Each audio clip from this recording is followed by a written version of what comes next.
Bienvenidos a una nueva emisión de Políticas Públicas 2030, este programa que, como siempre decimos, va por el aire de AM 1220 y que en el día de hoy nos visitan prestigiosos profesionales, el doctor Eduardo López, médico infectólogo, el doctor Ernesto Van der Kooi, médico, presidente de ProSanity, el doctor Rubén Torres, médico, presidente de IPECSA, que se va a incorporar en unos minutos, acaba de avisar que va a estar entrando en 10 minutitos más o menos, y el conductor del programa, el doctor Miguel Ángel Secchi, abogado, presidente del Foro para el Desarrollo de las Ciencias. Miguel, te estoy viendo, buenas tardes, bienvenido. A todos y un especial reconocimiento a tu tarea de producción, Horacio Fernández, pues siempre señalo que puede el programa durar una hora, pero la tarea de producción es durante la semana, durante el programa y post-programa, que para nosotros es la parte esencial, porque es un horario un poquito difícil para que la gente esté conectada por radio directo, pero luego se reparte por todo el país, por todas las redes sociales. Estamos en más de 6.500 direcciones de WhatsApp o correo electrónico, porque intentamos que el mensaje de los prestigiosos panelistas que nos acompañan sea oído dentro del contexto del proyecto federal, del mensaje federal que dé lugar al debate, y pueden hacer a su vez llegar preguntas también cuando en 48 horas reciben la grabación del programa. En síntesis, pueden hacernos preguntas, los escuchas durante el programa, yo me ocupo de transmitirlas con el permiso de los doctores Eduardo López, que ya los saludo y agradezco. Hola, ¿qué tal, Miguel? Muy buenas tardes, gracias por la invitación. Y gracias por tu generosidad y de agenda, al igual que al doctor Ernesto Van der Kooi, que seguramente también tiene una apretada agenda. Y bueno, y creo que ya está entrando el doctor Rubén Torres en unos poquitos minutos. La idea del título, que no es para nada creativo ni disruptivo, sino que es simplemente una elección de acuerdo a la especialidad de ustedes.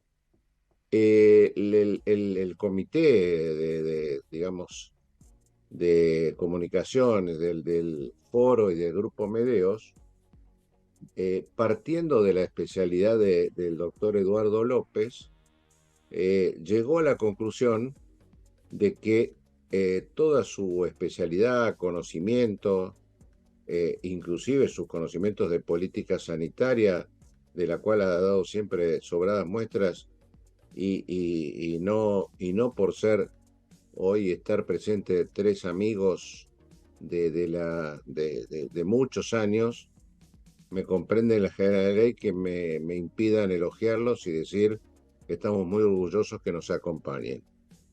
Decía que la problemática que aborda el doctor Eduardo López hace años tiene un gran contenido, por supuesto, relacionado con la prevención,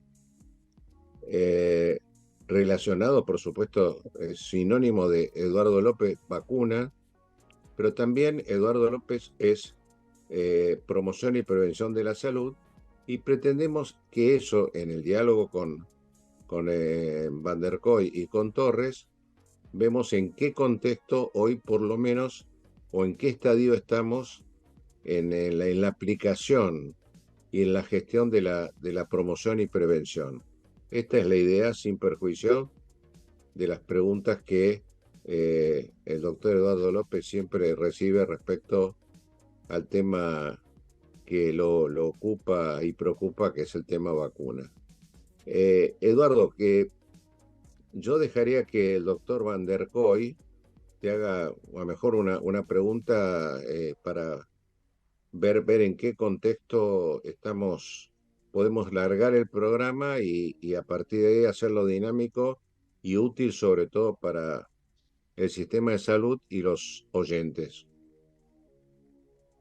Bueno, ningún problema. ¿Qué tal, Ernesto? ¿Cómo le va? ¿Cómo te va, Eduardo? ¿Bien?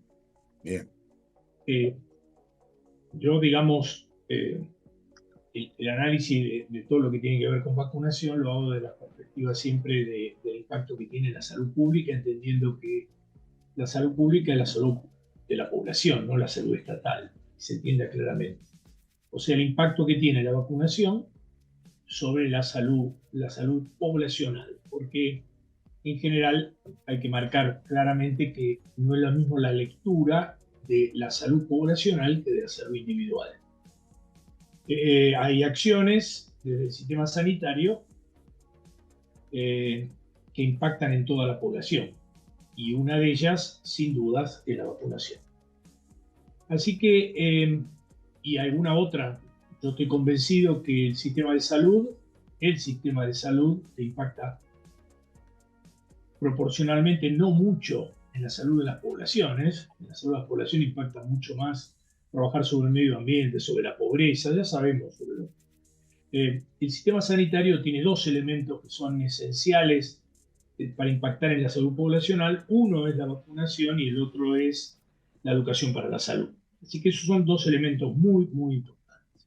Así que yo, nada más para poner contexto, ¿desde dónde voy a mirar yo lo que vos decís? Porque sinceramente yo de vacunas poco y nada. Esto es así. Te digo más, una pregunta que yo tenía por la edad, porque uno entra en una edad en la cual era si era necesario, por ejemplo, vacunarse contra el virus incisional respiratorio después de los 65 años, porque uno ve una campaña fuerte en algunos medios, pero desde algún laboratorio, me pareció a mí, ¿no es cierto? Entonces, bueno, es un tema que se ha puesto últimamente, hasta hace un tiempo. Nosotros, sinceramente, el sincicial respiratorio, yo hago salud pública y antes era cirujano, así que conozco muy poco de enfermedades. Era una enfermedad que uno más la veía en la primera infancia, en el recién nacido, ¿no?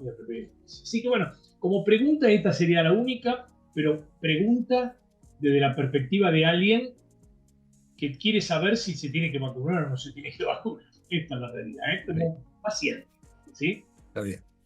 Bueno, en primer lugar, coincido con vos que es obvio que el gran impacto del virus sincicial respiratorio está vinculado a los lactantes, sobre todo debajo de 2 meses y especialmente debajo de 6 meses de vida. Ahora, cuando se empezó a estudiar cuáles eran los virus que provocaban enfermedad importante en los adultos, se vio que la primera era el virus de influenza, la famosa gripe enfermedad.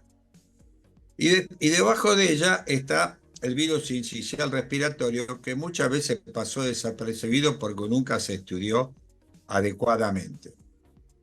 En los últimos años hubo en el desarrollo de vacunas para virus sincicial respiratorio, se trabajó como 2 líneas, una para vacunar a la mujer embarazada, porque eso así sus anticuerpos protegen al fruto de la concepción los primeros 6 meses de vida, y la segunda fue tratar de bajar el riesgo de enfermedad grave en los adultos mayores de 60 a 65 años. Y ahí surgió la vacuna que se ha estudiado, inclusive se ha estudiado en Argentina. Diríamos que es una vacuna que es segura y que es eficaz, y se ha demostrado que su eficacia dura entre 1 y 2 años, por lo menos por ahora, con lo cual hoy por hoy tendríamos que revacunarnos a los 2 años de haber recibido la primera vacuna. En Argentina no hay estudios completos de cómo impacta el virus sincicial respiratorio en los adultos, especialmente en el adulto mayor. Por lo tanto, hoy por hoy es una vacuna electiva. Y en ese aspecto, yo creo que lo primero que tiene que hacer alguien que tiene la chance de que o tiene el interés o tiene las preguntas para poder vacunarse es consultar con su médico de cabecera, quien mejor lo puede orientar. Sin embargo, Yo sería pro utilizar la vacuna en aquellos individuos que tienen algún factor de riesgo más allá de la edad. ¿Está bien? Hipertensos, cardiópatas, enfermedad pulmonar crónica, diabetes, digamos, fallo renal. O sea, todo aquello que si el individuo se enferma, hace una enfermedad más grave que lo que hacen los individuos normales. Entonces, ese es un grupo que yo tendería a ponerlo en primera línea para vacunarse, y el que está fuera de este circuito, creo que vale la pena tener primero la consulta. Ahora, obviamente hay un concepto universal, vos lo planteaste, Ernesto, rápidamente, que es el concepto del concepto de protección y no enfermarse, que es la prevención. Y ahí es donde entran todas las vacunas. Ahí es donde entran todas las vacunas, pero uno tiene que aprender que todas las vacunas, sobre todo las nuevas, vale la pena que siempre pase por la zaranda del médico de cabecera. Clarísimo. Esa fue la pregunta, Miguel. Bueno, yo ya no sé si Eduardo quiere o tenía pensado hacer él alguna suerte de introducción general de acuerdo al título del programa, porque ya empezaron a caer las preguntas, pero yo le doy la prioridad si Eduardo tenía impectores, alguna introducción en relación al título que mejor le dimos al programa ambicioso para una hora, ¿no? Eduardo, ¿tenés algo que agregar en general respecto? No, el título del programa es en realidad una necesidad de discutirlo frente, diríamos, primero, a nivel mundial, las infecciones vinculadas al cuidado de la salud están a la flor del día. Uno lee los trabajos y todos los días uno encuentra nuevas situaciones relacionadas al cuidado de la salud, de los cuales en el caso nuestro, básicamente la primera de todas es la infección nosocomial, diríamos, ¿no? Y esto está muy atado al consumo de antibióticos. Son casi, cuando uno quiere separarlos, se da cuenta que rápidamente se vuelve a unir, ¿no? Y para esto, diríamos, creo que uno de los responsables más importantes somos los médicos. Ahí no hay discusión. Ahí esto es el tema, diríamos, porque el uso inadecuado de antibióticos favorece la aparición de resistencia y al cabo de un tiempo, de resistencia a las bacterias, y al cabo de un tiempo, las bacterias, para que la tengamos claro para la gente, siempre están un paso antes que los médicos y que incluso que la investigación médica. Le voy a dar un ejemplo muy fácil. Cuando Obama era presidente de Estados Unidos y empezó a emerger con mucha intensidad las infecciones vinculadas al cuidado de la salud, Obama puso $200 millones para que investiguen nuevos antibióticos. Todavía de esa época hasta hoy no se ha desarrollado un antibiótico que genere un impacto significativo con respecto especialmente a los bacilos gram negativos, que son los que más impactan, perdón, la palabra es compleja para la gente, pero son los que más impactan dentro de las infecciones del cuidado de la salud. Y hay un segundo punto de infecciones vinculadas a la salud, que es la prevención primaria, que es lo que Ernesto planteaba muy bien cuando uno apunta a la prevención. No solo el uso de antibióticos, que forma parte de la prevención primaria, el uso adecuado en su momento, en su tiempo y la elección adecuada, sino también cómo podemos prevenir que ese individuo que se interna para una operación de cadera no termine en una infección de la prótesis, por ejemplo, o un individuo que se va a operar de una apendicitis no termine con una infección vinculada al cuidado de la salud. Y ahí entran temas que son muy primarios. Y después me gustaría que Ernesto agregara algunas cosas en esto. El lavado de manos, que parece que es una cosa rutinaria, pero no se hace de rutina. El uso de guantes. Saber al paciente, diríamos, si se requiere aislamiento o no requiere aislamiento. Diríamos, si yo me tengo que cuidar más para no llevar mis manos o mi ropa a atender a otro paciente y llevar el germen de uno al otro, diríamos. Y en tercer lugar, diríamos, evitar, diríamos, el uso primario de antibióticos sin un análisis racional de por qué tengo que usarlo. Cuando uno analiza todo esto, hay áreas donde el antibiótico se usa más que otras, obviamente. Terapia intensiva, especialmente en pediatría, es un área que se usa mucho. En segundo lugar, vos tenés el dato importante de los individuos, por ejemplo, que ingresan y muchas veces se ponen profilaxis de antibióticos según una causa muy adecuada, diríamos. Y en tercer lugar, diríamos que muchos hospitales e instituciones privadas, no quiero hacer nombres porque no vale la pena, falta lo que los americanos implementaron, que es el stewardship, que es como el mayordomo que ordena, que sugiere, que normatiza el consumo de antibióticos. Esto en algunos lugares se hace, en otros lugares no se hace, pero esto es muy importante para entenderlo, ¿no? Miguel, Ernesto, por favor, siguiendo una Ernesto. línea muy interesante, Eduardo, y muy interesante ver que, como dijiste vos, las bacterias están adelante de los médicos siempre. Y muy interesante ver, por lo menos por lo que uno puede leer, el escasa dinero que se vuelca a líneas de investigación de nuevos antibióticos en todo el mundo, cuando se vuelcan millones y millones para investigar medicamentos de alto costo para enfermedades raras. Esto es así. Y la importancia que tiene entonces que las investigaciones de ese tipo la apuntalen los estados. Digo porque hay una tendencia a pensar que el Estado puede separarse de la investigación y todo lo va a hacer la actividad privada cuando hay líneas de investigación a no ser económicamente viables que no se utilizan y vos dijiste Obama, el Estado de Estados Unidos puso la plata, esto no es verdad. Sí, sí. Hay líneas de investigación, faltan líneas de investigación en antibióticos y no salen nuevos antibióticos. Las bacterias se hacen resistentes, sin duda, por mal uso por un lado, sin duda. Sí, eso es correcto. O sea, en Estados Unidos, digamos, se ha logrado una, no digo simbiosis, pero un puente consensual en el cual los laboratorios nacionales, del cual el modelo, el NIH, el Instituto Nacional de la Salud, hacen investigaciones propias, y luego de una determinada etapa pasan a la universidad, donde establece una especie de consorcio para que el desarrollo final de los estudios clínicos, diríamos, producción y demás, lo hagan los laboratorios privados. ¿Eso qué le permite? Le permite que vos tengas permanentemente, permítame la palabra, cocinando nuevas investigaciones, y en segundo lugar, diríamos, que el gasto final lo tenga que hacer el individuo que le interesa esta u otro antibiótico, vacuna, lo que sea. Ahora, por otro lado, Ernesto ha tocado un punto que es crítico, que es los productos fármacos de alto costo, ¿no?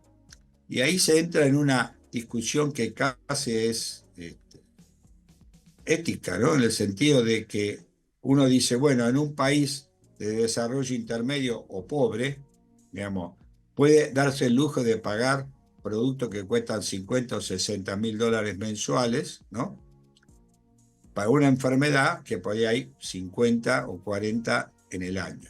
Por otro lado, del mostrador dice, yo paciente que tengo esta enfermedad rara, tengo el derecho al tratamiento.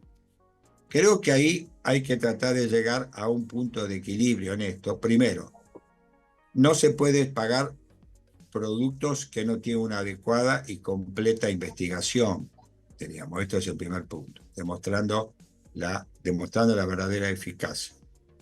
Hay algunos productos que lo que hacen es transitar una pequeña prolongación de la vida. Y hay otros productos de alto costo que permiten a ese individuo recuperarlo hacia una vida normal.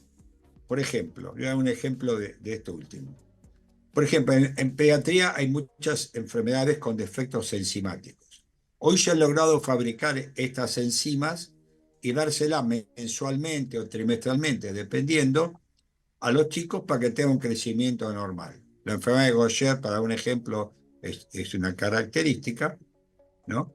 Y eso es un avance notable, diríamos.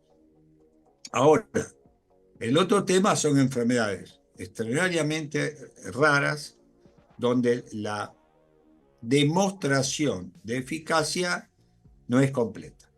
Y ahí vino un tema, ¿no? En este aspecto. Porque hay hoy fármacos que cuestan 50, 70 mil dólares mensuales, ¿no? Sí. No. El otro día casualmente hicimos un conversatorio muy interesante, Miguel presente, hablando de enfermedades de alto costo y todo lo que tiene que ver con amparos, etcétera, etcétera. Lo que pasa es que, Eduardo, vos lo dijiste recién, ese dilema ético que existe entre cubrir, digamos, una población en conjunto. Los recursos son siempre escasos. O sea, yo si tengo que administrar recursos poblacionales, tengo que pensar en aplicarlos en la mejor forma para impactar más en la población. Por otro lado, estoy absolutamente de acuerdo que hay derechos individuales que uno no puede quitar. Más allá de medicamentos que no tienen el costo efectividad o lo que fuere, y se pueden discutir en su aplicación, se está dando la situación, como lo dijiste también, que hay muchos medicamentos carísimos, y no de 50.000 dólares, estamos hablando de $1.000.000 aún, ¿no es cierto? Carísimos que impactan positivamente en la salud. Este es el otro tema. Impactan positivamente en la salud. Y entonces yo, que administro que tengo que pensar por una población de 46 millones en un país pobre, y esto no solamente nosotros, porque en Europa, que está mucho mejor que nosotros, también lo piensan, ¿cómo los aplico? ¿Cómo los aplico si los recursos son limitados? ¿Cómo tengo que analizar el tema? Y en el caso que nos compete a nosotros, que trabajamos mucho en los programas médicos obligatorios, en las obras sociales, en los prepagos, etcétera, ¿hasta cuándo es una obligación de alguien que cubre un programa médico obligatorio cubrir el 100% de esos cuando los recursos no son posibles? Entonces, quizás hay que pensar otros mecanismos, por un lado, para asegurar que los que financian puedan financiar, y por otro lado, para asegurar que individualmente las personas puedan acceder al medicamento. Hay otros mecanismos, evidentemente, porque vos lo sabes bien, nos hemos encontrado en situaciones en las cuales medicamentos carísimos han sido investigados sobre 10 personas, ¿no? Y entonces la aplicación en la práctica clínica pasa a ser parte de la investigación. Entonces, bueno, ahí están todo lo que son los contratos de riesgo con los laboratorios, etcétera, que también son interesantes. Pero este es uno de los grandes dilemas que tenemos nosotros. A ver, hay un tema que es muy interesante realmente, que es, si uno analiza la cantidad de programas que tiene el Ministerio de Salud de Nación, es muy raro que lo tengan muchos países. Tiene arriba de 100. Algunos extraordinarios, otros altamente necesarios, como el programa de SIDA, por ejemplo, o el programa de vacunaciones, y otros que se fueron incorporando en función de las leyes que hace algún diputado sin consultar en forma correcta, y después le transfiere la pelota, para decirlo algo bien en el lenguaje del tablón, al Ministerio de Salud. En general, como es una ley, esa ley habitualmente no se vetan, porque las leyes de salud no se vetan, pasan como avisa tergo, o las importantes se tardan 7, 8 meses en reglamentarlas. Entonces, si usted analiza en el programa, los programas que tiene el Ministerio de Salud, le puedo garantizar que se van a quedar sorprendidos, porque muchos de esos programas son no sustentables a través del tiempo. Y esto puede ser duro, pero esta es la realidad. Y por otro lado, nosotros tenemos programas que son extraordinarios, como es la vacunación, y paradójicamente, nosotros tenemos coberturas debajo del 75%, tomando en forma global, diríamos. Y de eso nosotros relatamos que las coberturas están bajas sin que el Estado sea proactivo. Y en un país de 50% de pobres, el proactivo es el Estado, no hay ninguna duda, y esto no es un tema ni de derecha, ni de izquierda, ni de centro, sino de sentido común. Bueno, en ese sentido, pues ya en un minuto tenemos que ir al corte.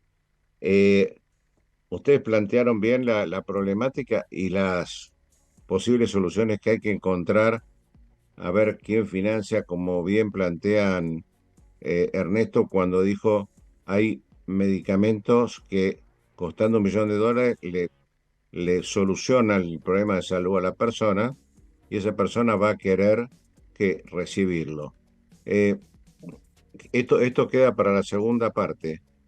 Yo he leído algunas cosas que han escrito los que conocen como ustedes, que es cuál sería el rol del Estado, que de alguna manera ya lo sobrevolaron con los programas de salud del Ministerio, pero a lo mejor ustedes lo pueden puntualizar más, el rol del Estado en general, no solamente del Ministerio de Salud, sino lo que maneja la economía del Estado.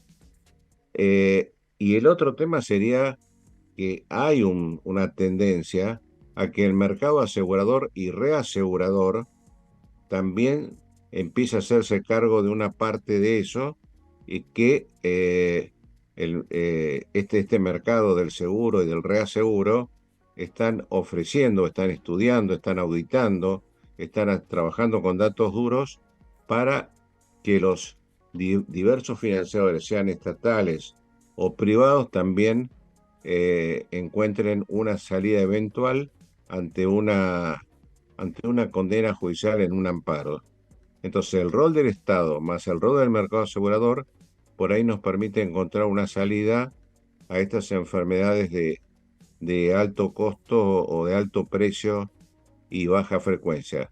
A lo mejor continuamos la segunda parte del programa con algún concepto de ustedes y no sé si está ya Rubén Torres presente para darnos su concepto. Si me esperan un minuto, volvemos, por favor, con la misma forma de entrada. ¿Cómo no?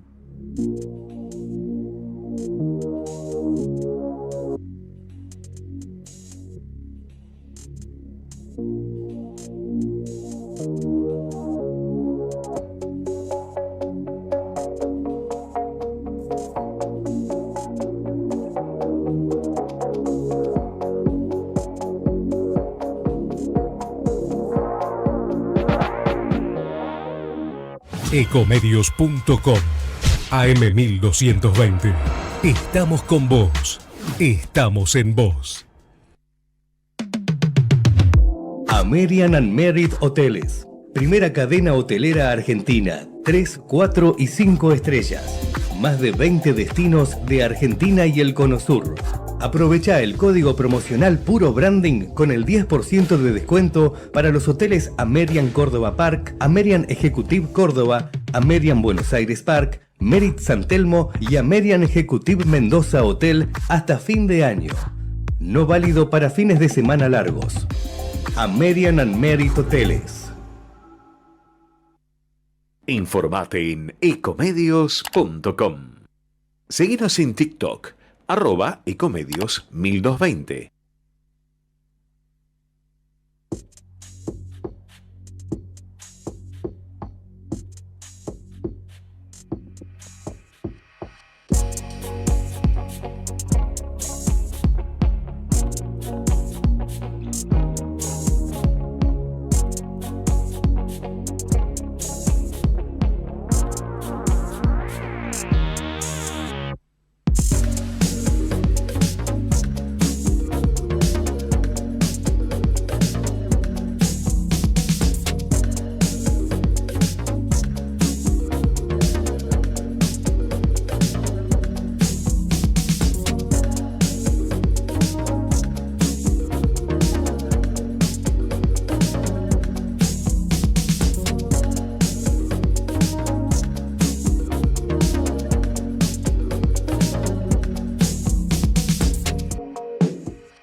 Bueno, terminado el corte comercial, continuamos con el programa. Miguel, te comunico que el doctor Torres está con alguna dificultad de señal, me mandó un mensaje. Voy a ver si lo podemos conectar vía telefónica para que pueda participar del programa. Así que ese es el motivo por el cual todavía no ha podido ingresar. Bueno, no sé, nos tenés al tanto, por favor. Gracias, Horacio. Eh, en el cierre de la primera parte habíamos comentado de algunas alternativas de abordaje del medicamento de alto precio y baja frecuencia o enfermedades de poca frecuencia pero de alto costo.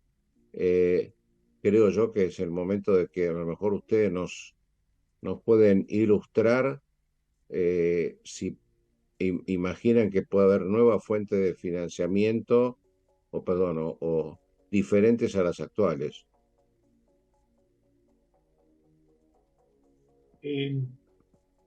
Miguel. Sí, adelante, Ernesto. Perfecto. En primer lugar, quería retomar unas palabras que dijo recién Eduardo y que comparto 100%, que es la cantidad de programas que tiene la Nación y que muchas veces se superponen con programas similares que tienen las provincias y los municipios. O sea, hay una superposición de programas, superposición de recursos, a veces ni está claro quién es el responsable del programa.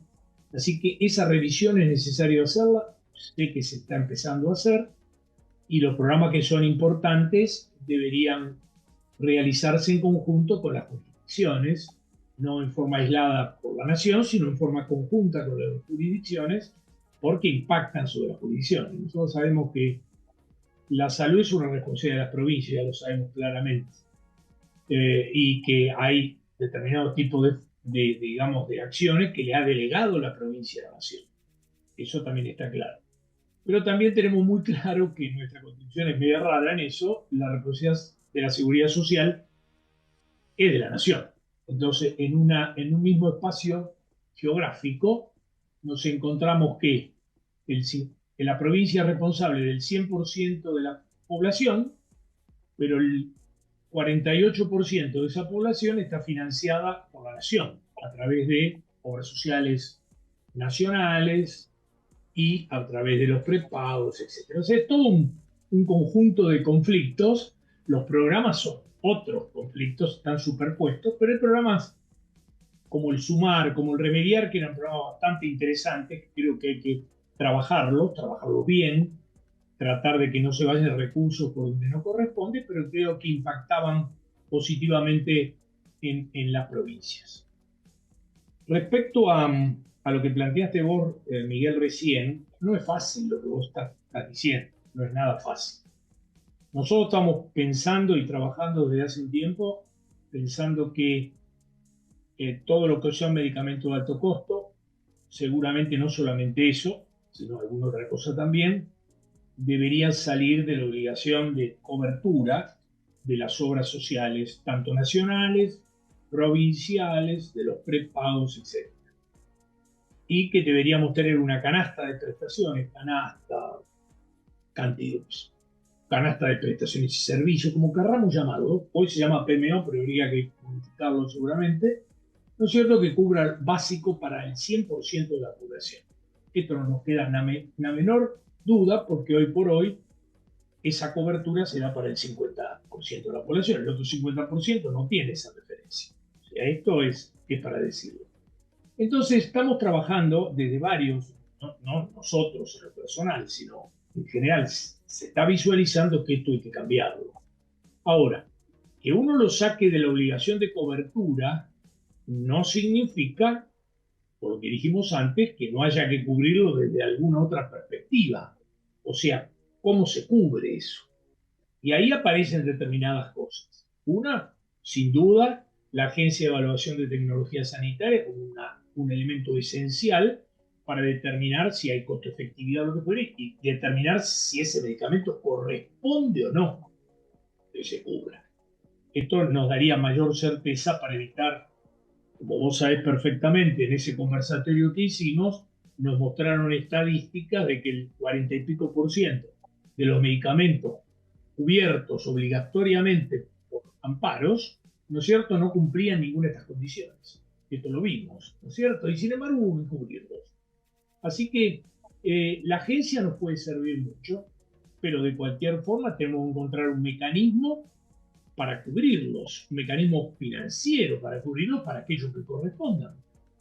Bueno, nosotros propusimos hace tiempo un seguro, fondo, pero integral, que cumpliera con esas características. Nos parece que es más fácil, más sano además, que alguien cubra a los 46 millones de personas, conseguirá mejores precios, tendrá mejores protocolos, tendrá la posibilidad de acceder a mejores, digamos, análisis de cada uno de los casos, etc.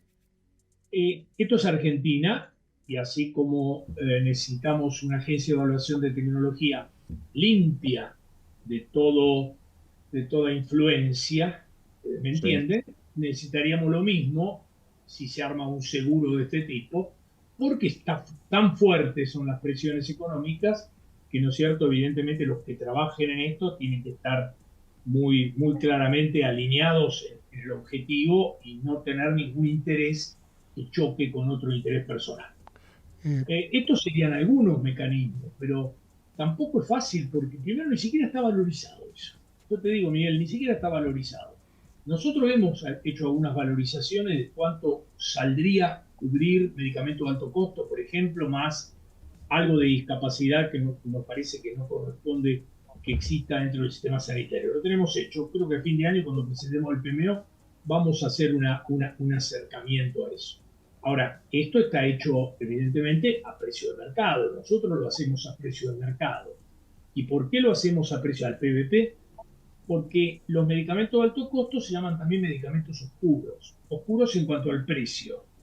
Cada uno negocia el precio, cada financiador, con el proveedor, y los precios que se negocian son diferentes.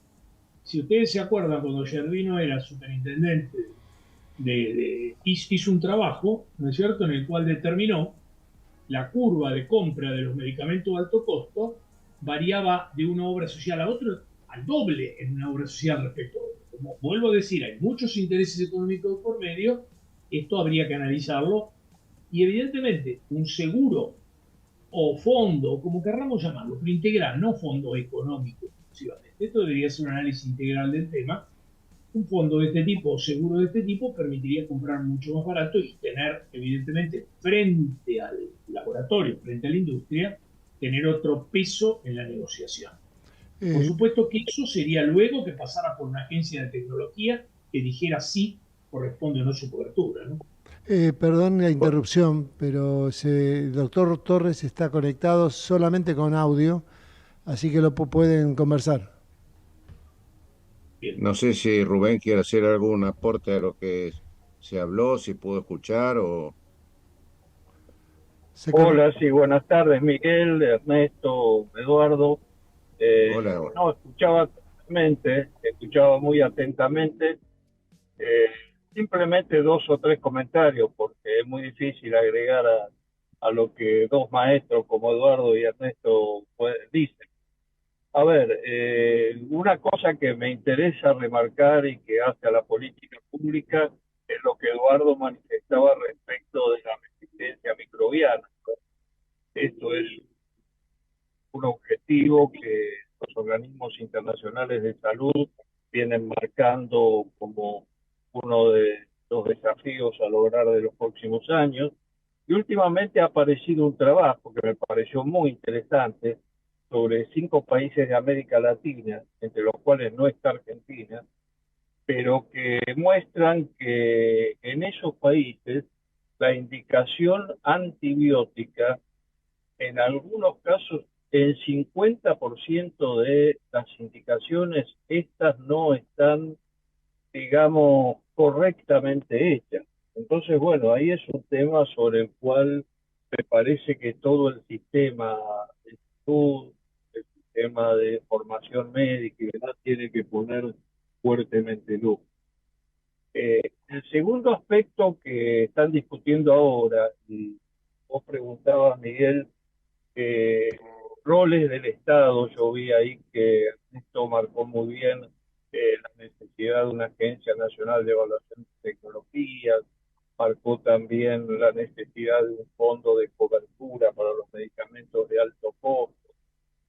Pero me parece que va llegando el momento de, creo que lo vengo anunciando desde hace tiempo, creo que los organismos internacionales van a tener que incluir como un tema central de uno de sus próximos encuentros el tema de la producción de drogas de esta característica. Eh, ¿Por qué? Porque fíjense ustedes, en toda la historia de los organismos internacionales, solamente en 2 ocasiones se trataron temas de salud como eje central de la Convención Anual de las Naciones Unidas. Uno fue el VIH-Sida y el otro fueron las enfermedades crónicas en el año 2011. Pero creo que el tema del alto costo en salud amerita que esto genere una discusión entre todos los líderes políticos, porque esto es un problema, me parece, estratégico. A ver, seamos realistas, las industrias farmacéuticas evidentemente tienen, más allá de otros valores y objetivos, un valor de fin de lucro, ¿verdad? En sus investigaciones y en los productos que elaboran. Y hoy uno observa claramente, lo mencionó Eduardo recién, es decir, hay una competencia, una focalización de la investigación en productos de nicho, como son los productos para enfermedades de alto costo, con muy pocos pacientes y un precio exorbitante. Y, por ejemplo, hay muy poca investigación en temas como es el de los antibióticos, que podrían solucionar masivamente y numéricamente problemas de salud comunitarios mucho más amplios. Entonces, ya hace muchos años, la Organización Mundial de la Salud, que venía observando esto, planteaba como una discusión posible el tema de que la investigación y el desarrollo de nuevas moléculas tuviera una inversión importante por parte de los gobiernos para de esta forma bajar el precio, dado que las farmacéuticas con justicia alegan que el proceso de investigación y desarrollo es el que genera el mayor costo en el precio final de los medicamentos. Me parece que esto amerita una discusión de los líderes políticos internacionales, porque esto ya ha dejado de estar en bajos y medianos ingresos y afecta también a los países altos.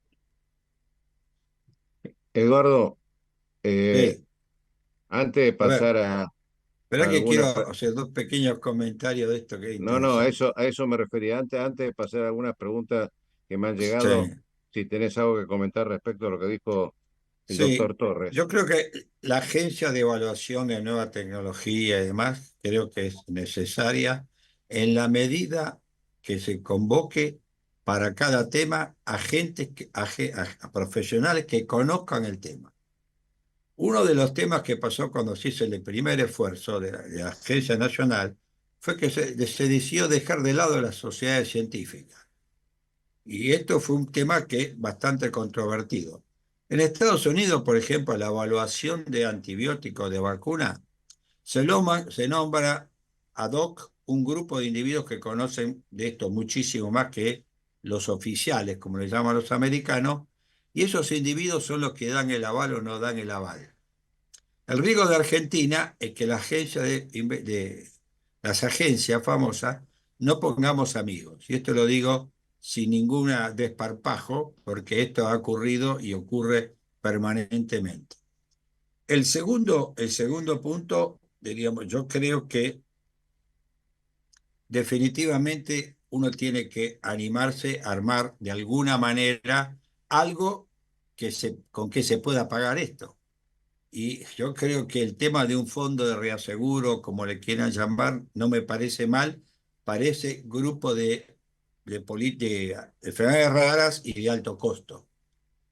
Creo que eso me parece que es una alternativa válida en este aspecto. Y lo otro es que hay cosas que el Estado Nacional no puede dejar de lado. En general, el riesgo de pasar todo a las provincias, muchas de estas cosas las provincias lo terminan pasando al municipio, que es el eslabón más débil de la cadena. Entonces, en algún momento, diríamos, uno tiene que decir, bueno, estas cosas yo las tengo que tomar porque son indispensables para la gente, diríamos, ¿no? Y creo que todavía esto en Argentina es una discusión que no se ha dado, porque es muy fácil dar pautas o normas para implementar tal o cual otra cosa y vos se lo transferís con un moño a la provincia y la provincia muchas veces los transportan a los municipios, ¿no? Entonces me parece que alguna vez tenemos que animarnos a pensar distinta a la salud, ¿no? Sobre todo la salud pública. Y también otra cosa que yo creo es que el Estado tampoco puede subvencionar toda la actividad privada. Creo que Exacto. hay que armar un puente, Miguel, de encontrar alguna solución a esto. Por eso el fondo que plantea un fideicomiso o algo de esto que plantea Ernesto no me parece una idea que ahí vale la pena explorar, ¿no? Ernesto. No, nada, comparto todo lo que han dicho, así que no hay mucho más para agregar. Sí, reafirmar lo que dijo Eduardo respecto a la agencia. Sí, la agencia no puede ser la Conetec, no sé si me comprenden. La agencia es una agencia. La característica de una agencia, digamos, autárquica, con los mejores dentro de la agencia, con control del Congreso y no de los que compran.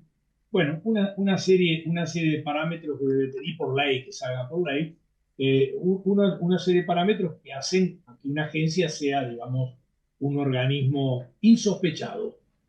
¿De acuerdo? Por eso en eso lo comparto 100%. No hay mucho más para agregar. Lo de Rubén, por supuesto, pensamos similar, sabemos cómo, digamos, cómo pensamos en este tema. Está claro que el abordaje ético del tema, que ya lo planteamos antes, también hay que hacerlo, y eso es un abordaje que tienen que hacer los gobiernos. No pueden evitarlo. ¿De acuerdo? Esto hay que abordarlo. Eduardo, tenemos un desafío de acuerdo a las preguntas que me han llegado. No sé si son algunos médicos, pero no lo puedo determinar, o pacientes o escuchas. Eh, Te tiro cuatro patologías y por favor tendríamos unos 7, 8 minutos y agregan también los amigos que nos acompañan. Acá me preguntan cuál es el estado actual de enfermedades como sarampión, varicela y rubiola. En una Bueno, pequeña síntesis, Eduardo. es muy sencillo. Sarampión es una enfermedad, diríamos, se intenta que vaya a vías de extinción o de eliminación en el mundo, pero mientras la gente no se vacuna, como pasa en muchos países, especialmente Francia y otros países del continente europeo, está el riesgo, como está ocurriendo todos los años, de pequeños brotes. Esto es una realidad. Argentina tiene para la vacuna de sarampión aproximadamente, que se da en forma de triple viral, una cobertura que no superan el 80%. Y creo que soy optimista. Si una vacuna no supera el 80%, siempre tenés el riesgo de brotes.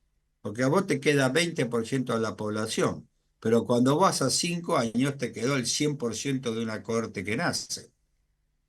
Correcto. Con respecto a rubiola, la Argentina está bien en rubiola, porque no hay prácticamente rubiola congénita o excepcionales casos, que es el objetivo fundamental de la vacuna de rubiola, disminuir la carga de enfermedad al máximo y que no haya rubiola congénita, que tiene un costo a través de la vida impresionante. Y la varicela es una enfermedad que sigue estando, la vacuna está en el calendario gratuitamente, pero la gente no se vacuna.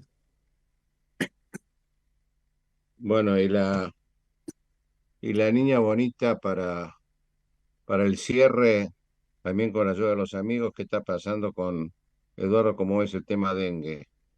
Tanto en vacunación, planes, cobertura. Perdón. Bueno, dengue tiene una problemática interesante, que es que todavía el Estado no ha iniciado algo que es fundamental, que es la erradicación del mosquito. Mientras haya mosquito existe, va a haber dengue, por más que intentemos vacunar a toda la población, que es imposible, que es absolutamente imposible. Hay dos o tres experimentos interesantes, el de Mendoza y el de el partido de Esteban Echeverría, que están lanzando mosquitos aedes machos estériles.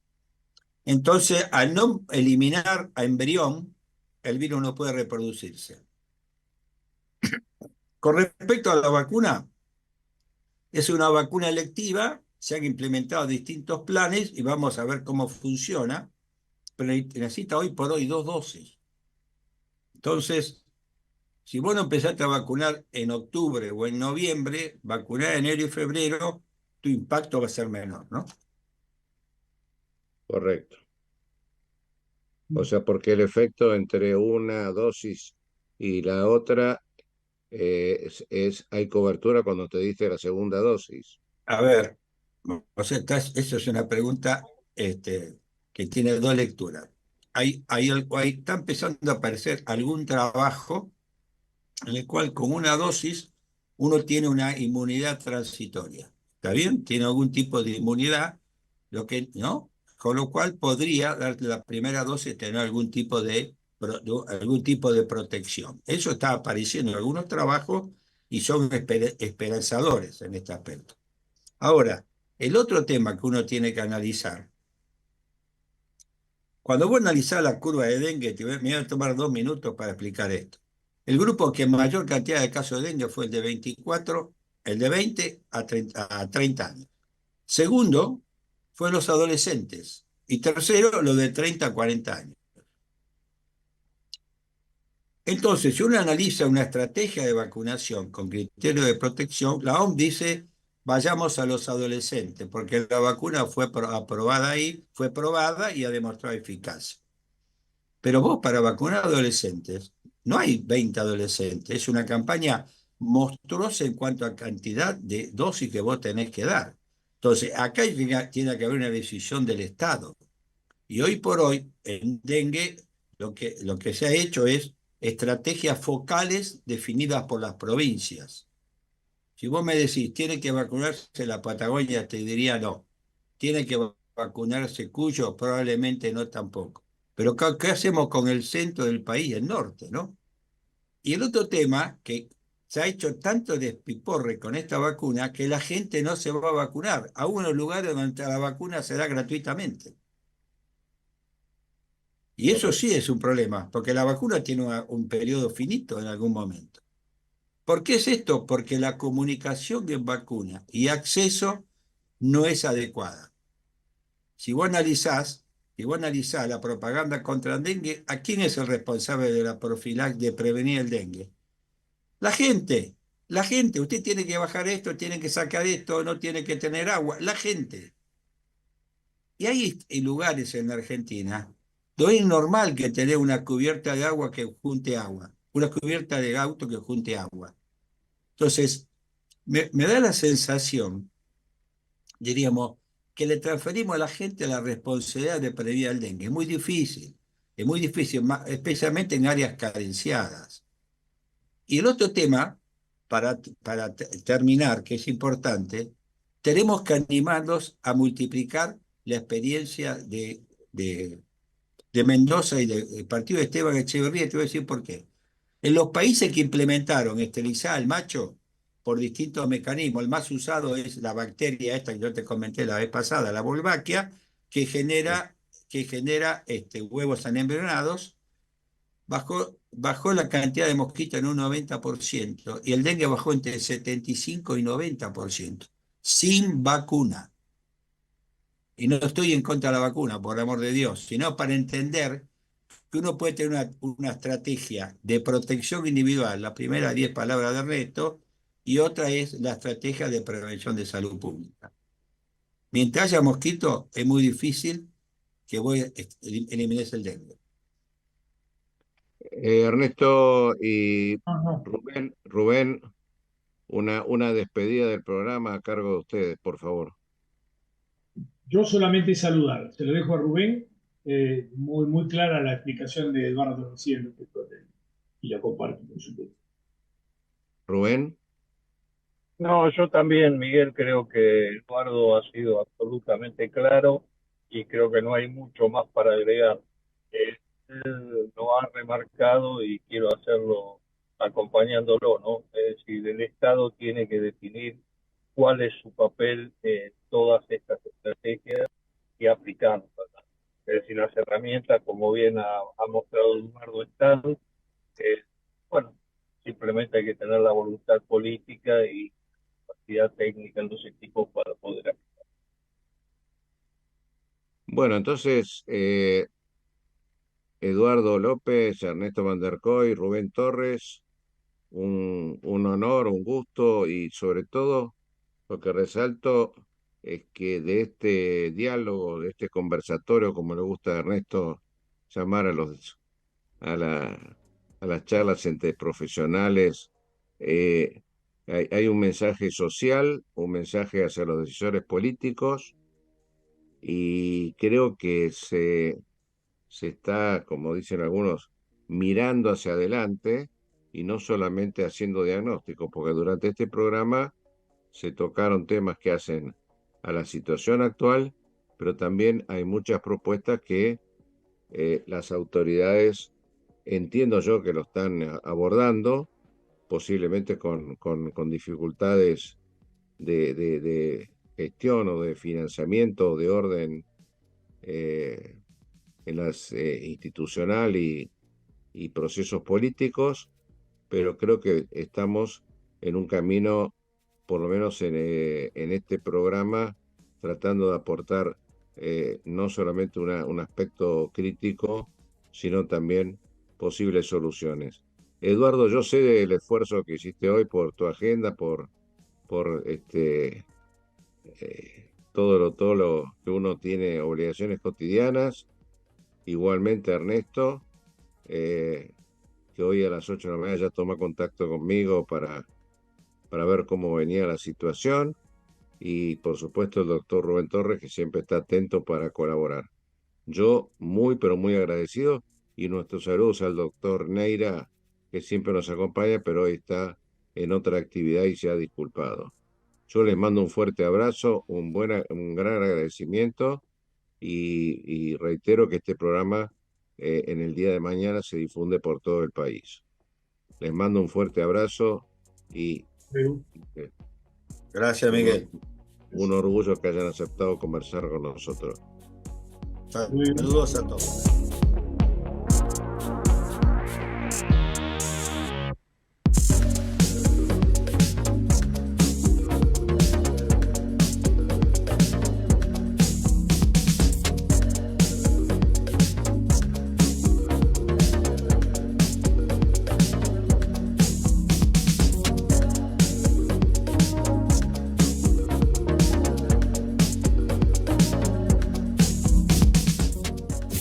Desde Buenos Aires, transmite LRI 224, AM 1220, Ecomedios,